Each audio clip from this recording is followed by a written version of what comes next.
It's time for Did You Watch It? How does this show work? We watch what we like, we talk about what we watched, and maybe you'll like what you hear. I'm Liz. I'm Isabel. Last night we watched the Men Tell All episode of The Bachelorette, Season 10. The show aired on Monday, July 21st, 2014. Here's what we thought about it.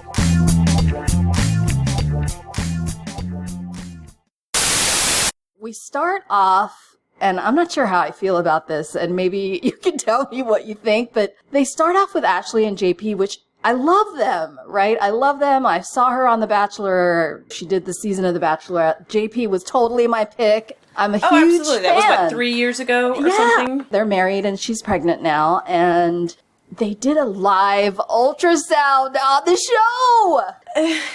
I was kind of like, why did we need to see that? But I'm sure whatever opportunity the producers of The Bachelor or Bachelorette get, they will milk it for all it's worth. I don't know. I had so many mixed feelings. Like, I just did not know what to do with the information. They show the belly, and the guy is putting the gel on and doing that whole thing.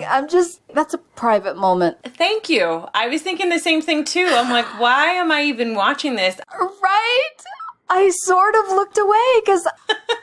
Like, I don't need to see your kid before it's actually born.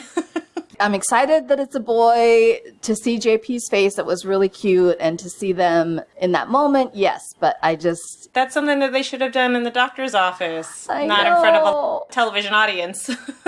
I just was thinking to myself, I'm happy for them. But this was the first time I just didn't want to see it. You know what I was also thinking? Aside from the fact that, well, how much was this technician asking for in order to actually show up and do this?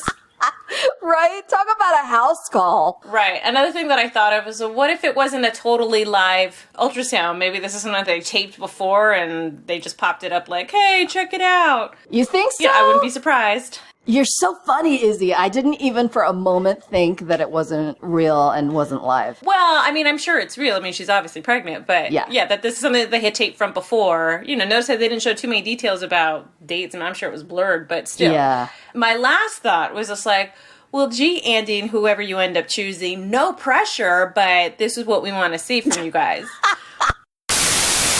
It was so cool because they talked a lot about Bachelor in Paradise, and we find out that it's going to be in Mexico. God, shameless plug after shameless plug. I know, but Did you love the teasers? I loved it. I can't wait to watch it. I've never watched Bachelor Pad, never had an interest. Okay. Although I think I could watch Bachelor in Paradise. Yes, it's kind of like the show you need to make fun of, but you also need to watch. So I'm excited about Bachelor.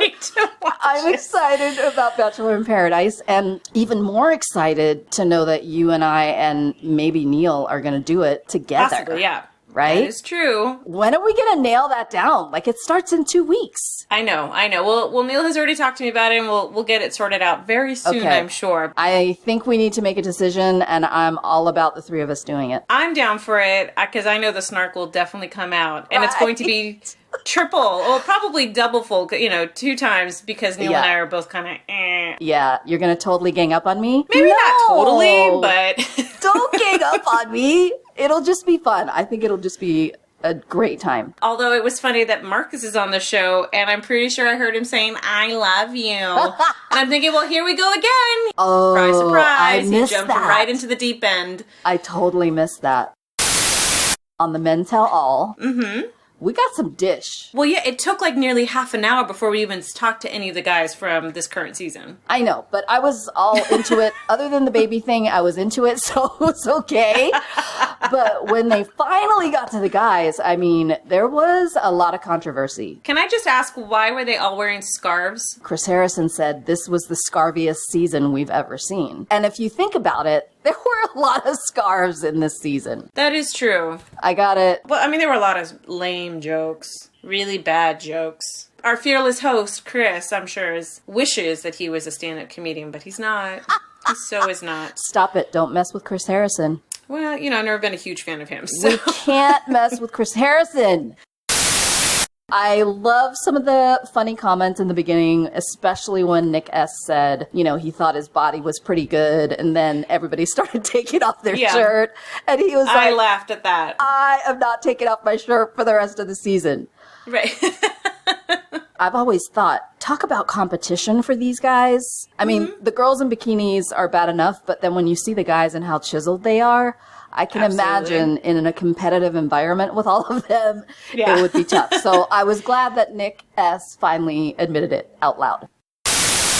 I loved Markel's cookie pin on his lapel. It was so cute, right? And it was adorable. Well, and that leads us into the whole section that they did with Marquel and the comment that was allegedly made by Andrew.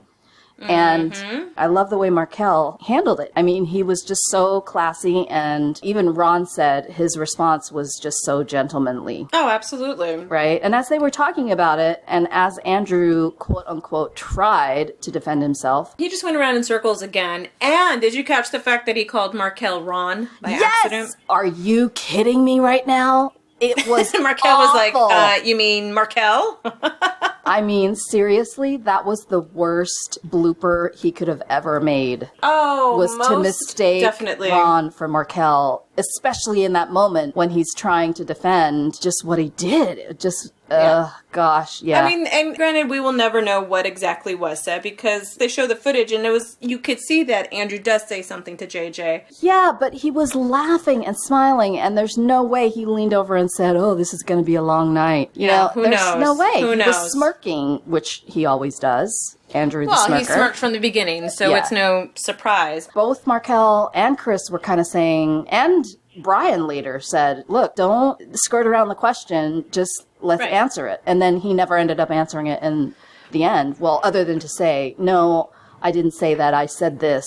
You know, I said, what was it he said? Oh, it's going to be a long night. Something, it's been a long night. Are we going to wrap up soon? Really, or something Andrew? along those lines. You think we're going to believe that? I don't think so. Well, it took him a long time to come up with that. So, well, and I really liked the way Marquel kind of just addressed his selfishness and said, you know, all we've been hearing you say tonight in your defense is how this has affected your personal life. You know what I mean? And quite frankly, that's kind of a selfish response.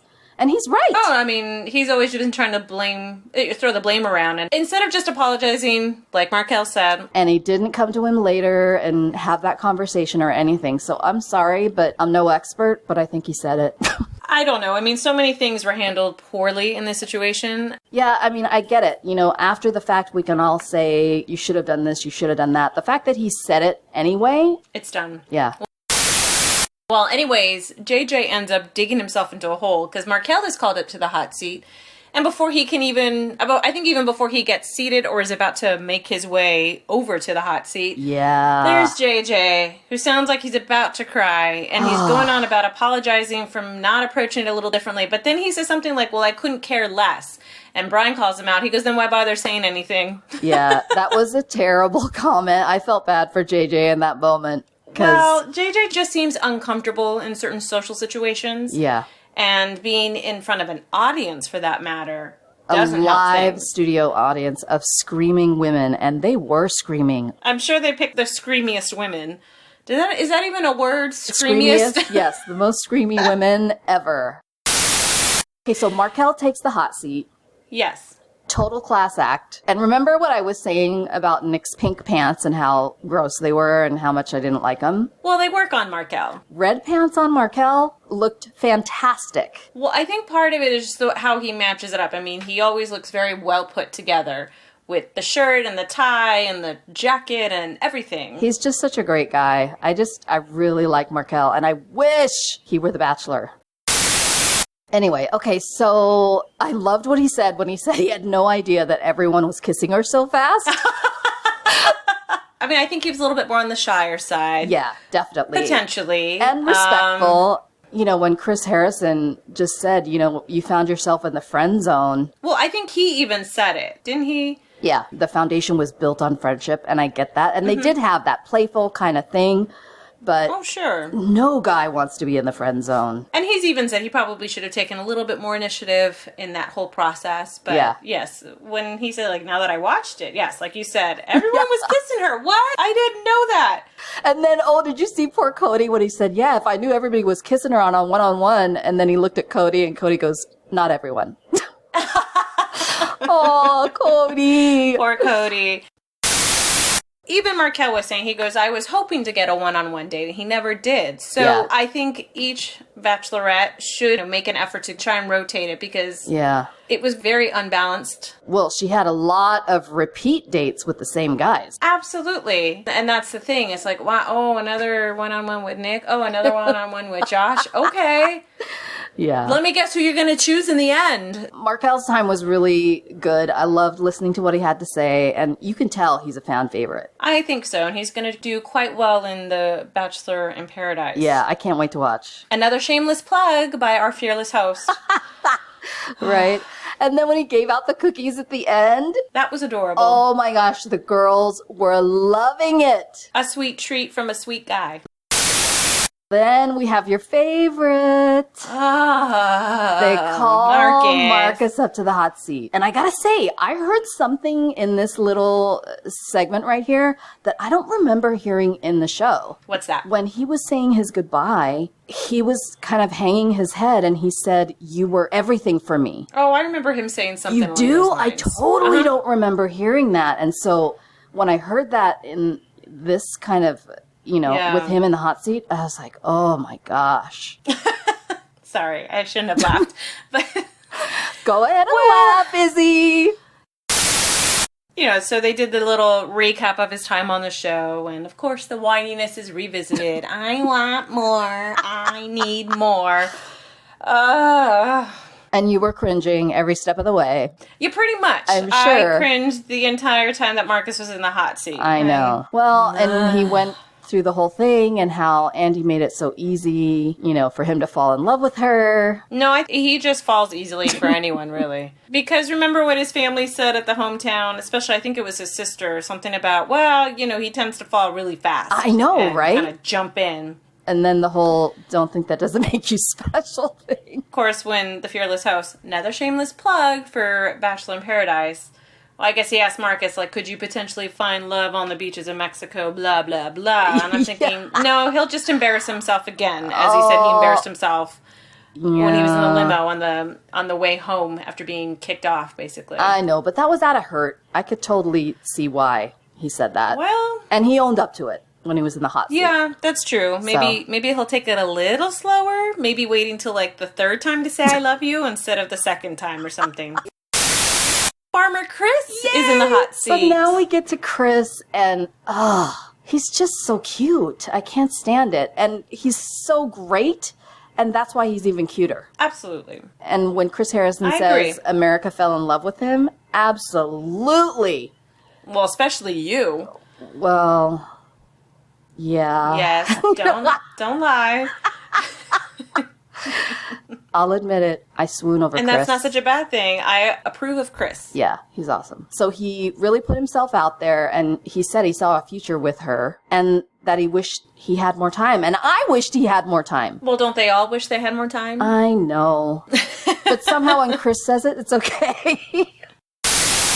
And then this girl in the audience, Ketra, is raising her hand and everybody's kind of pointing to her, right? And she gets to go up on stage and have a conversation with Chris. That was absolutely manipulated. I doubt they will even go on a date. You're not buying it at all. I was not buying it at all. I was thinking, okay, a shameless ploy. I was waiting for them to come back with a bigger announcement after this commercial break where they had their time to chat and have a quick first date. So. Yeah. But she gave him her phone number. Yeah, but doesn't mean he'll call her. I know, that's true. He's going to have so many offers, forget it. He'll need to hire a manager to manage his personal life. Do you know how many women are now moving to Arlington, Iowa? Oh my gosh, right? Just going to show up. Oh, hey, maybe that's an idea. So then they bring Andi out. Mm-hmm. I would not want to be that girl in that moment at all. I'm sure it's difficult, but I think she's just moved beyond it. She's like, whatever. I know she has, but she even said it, to look out and see so many of your exes in one room. They asked her some tough questions. They did. I gotta say. And she set the record straight. She said she thought it was important to send guys home when she didn't see a future. Mm-hmm. And it was based on her own experience with Juan Pablo, obviously realizing, well, what the hell am I doing here? There's nothing. Exactly. There's no connection. Why are we on an overnight date, and why did I get down to the final 3 if there's nothing between us? And then Nick S. said that her guard was up and he felt like it was a burden for her. Ooh, she did not like that. Yeah, no. I mean, he's pretty much saying what the late Eric Hill had said, kind of like, I don't get a sense of the real you. But it wasn't quite to the same extent as what Eric had said before, but I think she answered it okay. It's not easy to put your guard down, and, I think she was just trying to say sometimes conversation flowed better than, with one guy versus another. Yeah, I was just surprised it that just happens. Somebody had the guts to say it. Yeah, at least it was said.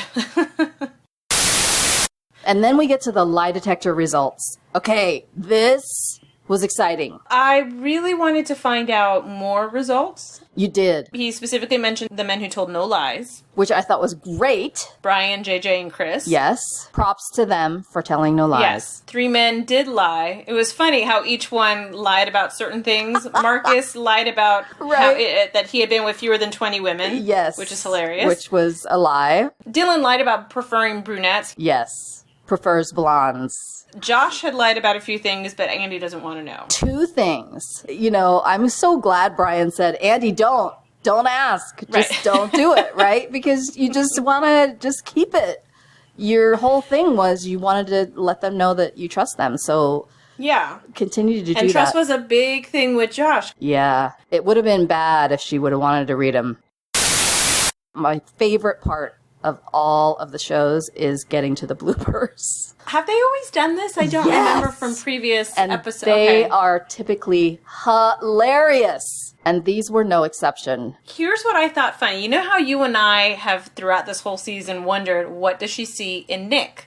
Who's one of the 2 guys left. Yes. The first in the moment with Andi where she's going on about how she wants to know more about Nick because she gave him the first impression rose, but she's still not sure why she did it. I know. What are you talking about? Wasn't that telling? I thought to myself, good grief, she doesn't even know herself why she gave it to him.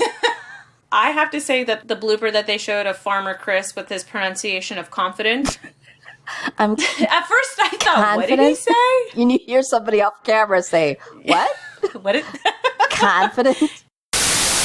It must be hard watching yourself in the recap clips, especially the guys in the hot seat. Oh my gosh. They were cringing. I know some of them were like, I would have looked away if I were any of them, I'm sure. Yeah. I think the show could have totally been done and packaged in an hour at most because, like I said, I don't think we need to see Ashley and JP. Maybe if they said, oh, hey, by the way, just sharing with you, Ashley and JP are expecting, and that's all we needed to hear about. I didn't need to see the ultrasound, nothing like that. I know. Yeah, I agree.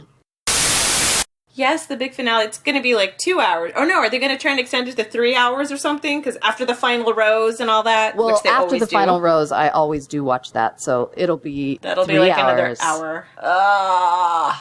Well, we'll figure out how we break up this viewing. I think I'll have to watch it in chunks. You can do it though, Izzy. Put your big girl panties on. You can do it. I'm confident. Or I'm confident in you. And be confident, yeah? I'm confident I'll be able to do this. Chris? I can't make fun of Chris. You did! It was adorable, though. No. It's love okay. him. I'm sure he'll still love you after all this, Liz. Okay. I think we need to take a trip to Arlington, Iowa, don't you think? Yeah, we'll talk about this later. That's our time for today. You can follow us on Twitter at @didthelletteru.watchit. You can also find us at iTunes. Let us know what you think. Thank you for listening.